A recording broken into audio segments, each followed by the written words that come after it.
Oh man, what's up peeps? Welcome back to the channel. Today we have Scump and his response to the big CDL changes we covered yesterday. Everything changing with the future of the Call of Duty League, or at least we hope. And I thought Scump's response was very interesting. Make sure to let me know what you guys think about this. It almost felt like, and maybe rightfully so, that he was a little salty going over the positive benefits now finally being put into the league 5 years after its inception, as he first goes over the primary thing of like, hey, these buy-in fees, well, they're no longer going to be a thing. Also talking about the record-breaking viewership that Call of Duty made note of in their post, and he's like, yeah, that's because of the watch parties that Scump and Zuma and many others have largely been a part of, right? They definitely have played their part in breaking those records. This does not mean that I'm returning to the CDL.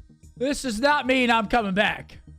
All right, so over the past 5 seasons, the Call of Duty League and its teams have learned a great deal about the evolving business model of esports and its challenges. We have taken these learnings and together with our CDL teams made changes to create a stronger, more sustainable league.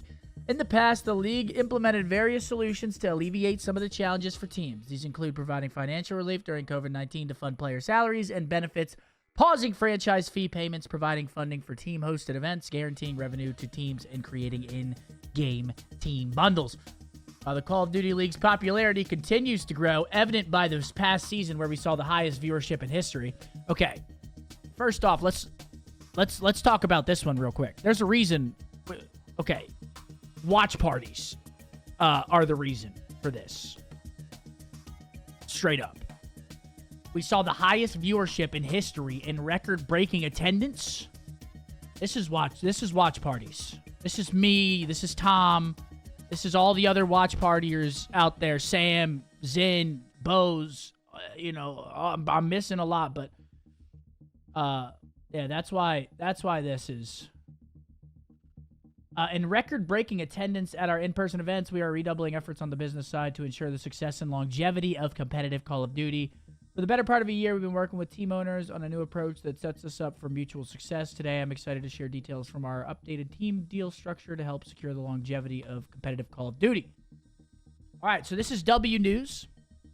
This is W fucking news. Very good news. This one's kind of crazy off the rip. Number one's a big one. Outstanding entry fees will be eliminated, and any fees previously collected from teams will be returned in full. Oh, hell no. Okay. Now, one thing I will say, guys, this is good. Okay, this is a W, but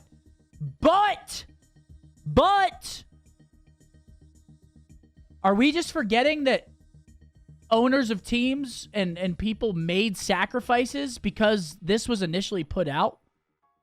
Like, let's not oversee, like, people made business decisions around this entry fee. So it's,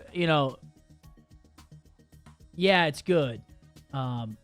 And then he also speaks to the fact that, keep in mind, with those buy-in fees, those entry fees that were rumored and then actually legitimate, there were teams out there who had to sacrifice a lot in order to pay or try and prepare to pay those initial fees, which is definitely true. I think that was maybe an inkling of the Scump and Hex lawsuit, right? Part of the things that apparently Hex had to go out and seek other co-owners or investors to come in with him, and for him to actually afford that buy-in fees or to prove his financial stability to get into the league, Hex could not somehow be a solo owner. Now, if you were to take away those entry fees at the beginning, he maybe would then be a solo owner, or other CDL team owners would not have had to bring on huge investment, give away percentage points to take on that investment to partake in the CDL. I don't want to get too upset, so here's what Scump had to say.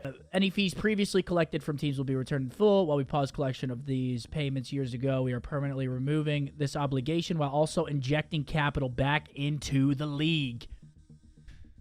Yeah, I mean, this is crazy already, man. Like, this alone is fucking crazy. I mean, obviously there was a $25 million buy-in fee.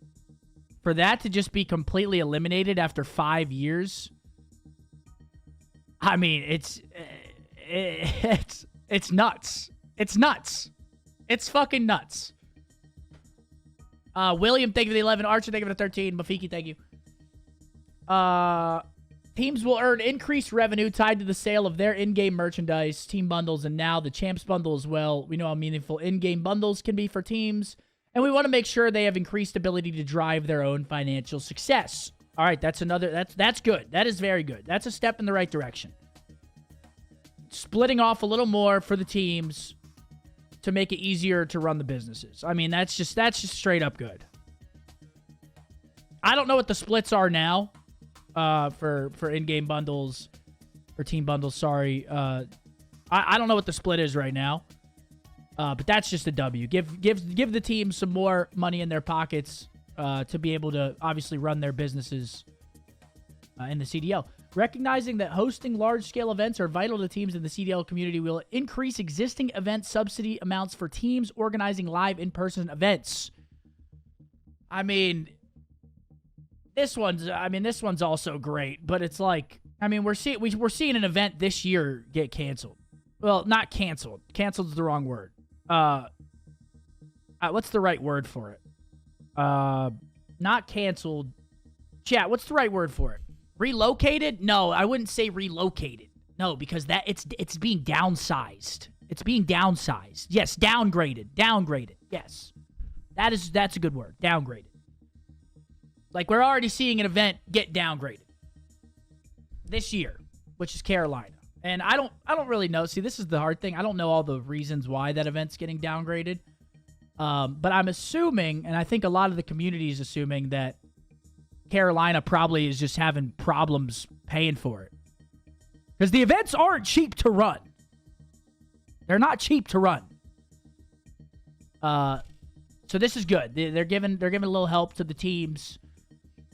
Some more help to the teams to run the event. So that's great. Teams will receive a 2-year minimum guarantee of revenue so they can continue investing into the Call of Duty League with more peace of mind. I don't really know what to think of this last bullet point. I don't really know what to because we don't know how much. We don't know. This one I was a little confused by. But obviously it's another good thing. They're giving money back. Overall, good. Good thing. Good thing. It's $2 million. Is that $2 million? And I think one curious point too I want to touch on is him saying he's curious what is next. Like, this is good. A lot of this he does say. I think he's a bit. He seemed a bit like a bit upset. Maybe some things he could not say that he wanted to say. I feel like that was there. And again, definitely rightfully so. I'm sure he has a lot of stories that he just can't tell us, but he's curious what is next, because on paper, this is still a positive, a huge W, definitely a step in the right direction.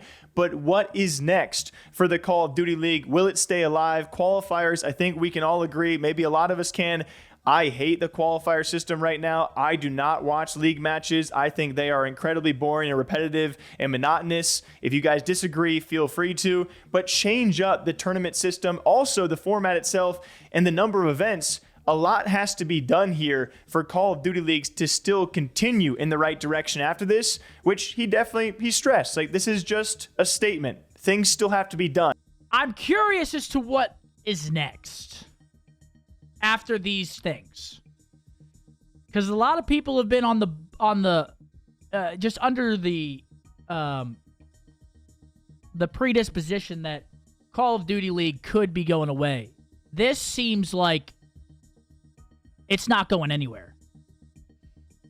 Another thing that I would like to see is so you guys know how at the start of the year, right? At the start of the year, all these people, the tournament organizers, they're trying to throw tournaments. People run like tournaments, like, because it's so locked up right now. Like, you have to get permission to run tournaments, and most of the tournaments that we get are content creator tournaments or 2v2s. Like, you can never play with your full team, and I'm getting to the point. 2Ks, 5Ks, shit like that, dude. That stuff, having it every single weekend. I mean, in a perfect world, we get it. We get expansion, right? We get at least 4 more teams in, at least, right? So we get 4 more teams. That's 16. There are hosted open events at the actual majors that get you in.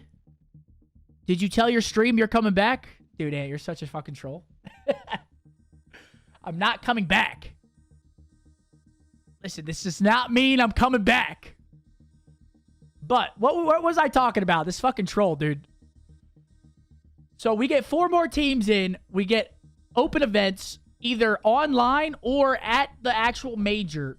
And then we have, obviously, 4 more teams come in, 20-team, pool play, 5 teams each pool, more matches, more COD. Get rid of the league matches. Let's get rid of the fucking league matches. Do you guys like the league match format? I gotta ask. You guys like that shit? No. Okay, see. Okay, so you guys hate that shit. Okay, you guys fucking hate that. Oh my god. You guys hate that shit. Okay, I'm not the biggest fan of it either. I just think, especially a year like this, where the top 4 teams are just so far ahead of the 5th through 12 teams. It's like, when we watch these league matches, we know the result. I mean, the statistic came out. It's like, what, 55 or 53-5? It's like 92% win rate for the top 4 against anyone else. So I say we just get rid of the fucking league matches. Let's duke it out on LAN, pool play, and have 2Ks and 5Ks for seeding into those pool plays. That means we get more COD over the weekend for the diehard fans, so you can watch the 2Ks, 5Ks if you want. Players now have the opportunity to stream those 2Ks and 5Ks, increasing, their revenue streams, their ability to bring new people in. And then we duke it out on LAN. 6 events is, I would say 6 to 8 events. I think 6 is a sweet number. 6 with champs, so 7 total is a sweet number. Because if you think about the actual season, you don't want an event every, I want an event every 3 weeks-ish. Is what I think would be the sweet spot. I want an event every 3 weeks. Once a month, basically. And I want shit in between there.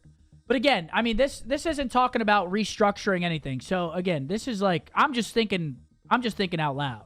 Because this isn't talking, they haven't said their plans past this.